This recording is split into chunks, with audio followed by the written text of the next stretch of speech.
მოგესალმებით, თქვენ უყურებთ რეგიონის დღის მთავარ ამბებს.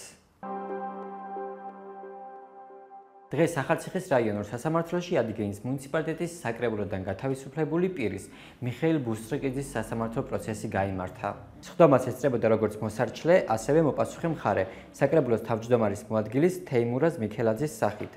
თუმცა სხდომა გადაიდო, რადგან მოპასუხე მხარემ ვერც მოსამართლის და ვერც მოსარჩელის კითხვებს ვერ უპასუხა. შემდეგი სხდომა ნოემბრის თვეში ჩანიშნეს. რა ხდებოდა სხდომაზე, რომლის გადაღების შესაძლებლობაც ქართულმა ოცნებამ კანონით აკრძალა. ვრცელი მასალა ნახეთ ჩვენს ვებგვერდზე. 2024 წლის 28 ნოემბერს ირაკლი კობახიძემ განაცხადა, რომ 2030 წლამდე ევროკავშირთან ყველანაირ მოლაპარაკებებს წყვეტდა. ამ განცხადებას მოსახლეობის მხრიდან მწვავე რეაქცია მოჰყვა. მათ შორის განცხადებას გაიმიჯნა საჯარო მოხელეების ნაწილიც. ერთ-ერთი იყო მიხეილ ბუსტრიკიძეც, რომელმაც პროევროპული შინაარსის პოსტი გათავისუფლების ბრძანებამდე ერთი დღით ადრე გამოაქვეყნა. ბუსტრიკიძე მიუთითებს, რომ სწორედ ეს გახდა მისი გათავისუფლების მიზეზი. თქვენ მოსამართლისგან მიიღეთ არაერთი შენიშვნა, რომ არ იყავით მზად და ზოგადად არც იცოდი საქმის ვითარება და ამასთან დაკავშირებით რას გვეტყვით, ანუ რატომ არის გათავისუფლებული? არაფერი არ მოგვისმენია საერთოდ, კითხვებზე პასუხები. ვინ მიიღოთ თქვენი გამოშვების აქ სასამართლოზე გამოშვების უფლება, თუ არ იყავით კომპეტენტური პირი? ზეწოლები იყო და ანუ მე ხშირად აღვნიშნავ ამ ყველაფერს. ზეწოლების და გამომართავი პროცედურული და ანუ სამუშაო პროცესი მიმდინარეობდა იქ ანუ მუნიციპალიტეტში ზოგადად და ამაზე მქონდა რეაქცია და გამოხატავდი ჩემს უკმაყოფილებას. და ერთ-ერთი მიზეზი, რატომაც გამოთავისუფლეს, ანუ ესეც იყო რა, პოლიტიკურთან ერთად. თუმცა უფრო პოლიტიკური იყო. კარგია რომ გამოცხადდნენ.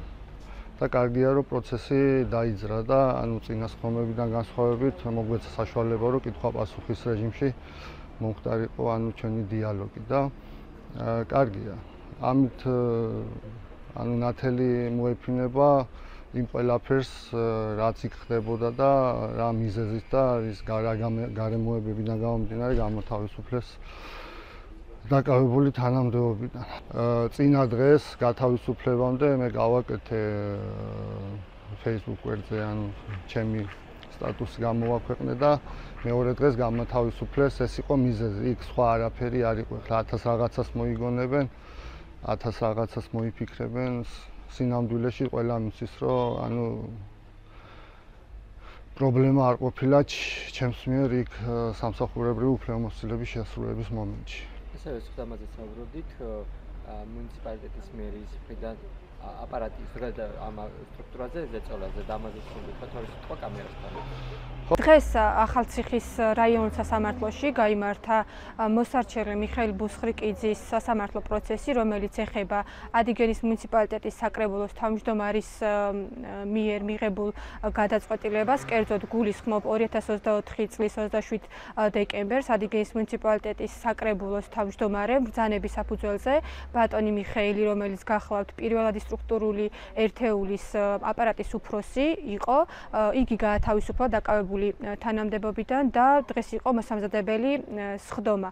აღსანიშნავია ის გარემოება, რომ მათი წარმომადგენლები დღეს პირველად გამოცხადდნენ სასამართლო პროცესზე, რადგან ორი პროცესის განმავლობაში ისინი შეიძლება ითქვას, რომ თავს არიდებდნენ პროცესზე გამოცხადებას და დღეს უკვე საკრებულოს თავმჯდომარის მოადგილე იყო მათი მხრიდან წარმომადგენელი, რომელზეც შეიძლება ითქვას, რომ სრულიად მოუმზადებელი წარდგა სასამართლოს წინაშე, რაც მოსამართლემაც აღნიშნა, მას არ ჰქონდა არანაირი პასუხი როგორც ჩვენს მიერ დასმულ შეკითხვებზე, ასევე მოსამართლის მიერ დასმულ კითხვებზე და სასამართლომ იქიდან გამომდინარე, რომ ადმინისტრაციული წარმოება მიიღო გადაწყვეტილება, რომ კიდევ ერთხელ გადაიდოს პროცესი და შესაბამისად კომპეტენტური პირი იქნას წარმოდგენილი პროცესზე, რადგან შეიძლება ითქვას, რომ უხერხული მდგომარეობაც კი ჩამოვარდა პროცესზე, როდესაც მოპასუხე მხარე ამბობს, რომ მან არ იცის, მას არ აქვს პასუხი და პირიქით მოსარჩელე მხარეზე და უშუალოდ ბატონ მიხეილზე მიუთითებდა, რომ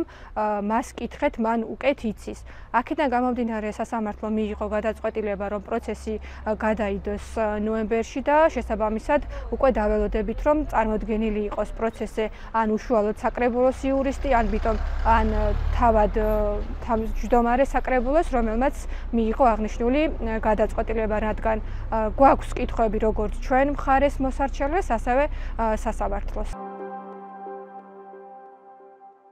ახალციხის საფეხბურთო გუნდმა სამცხემ კასპის გუნდ კასპს 6-1 მოუგო. ინფორმაციას ახალციხის მუნიციპალიტეტის მერი ავრცელებს.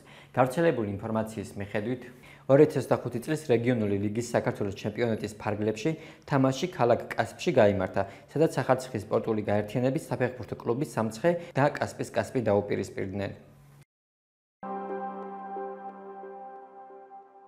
მეტი და დეტალური ინფორმაციისთვის ეწვიეთ ჩვენს ვებ და Facebook გვერდს Talk to Regions. გმადლობთ, რომ ვიყურებთ. დროებით.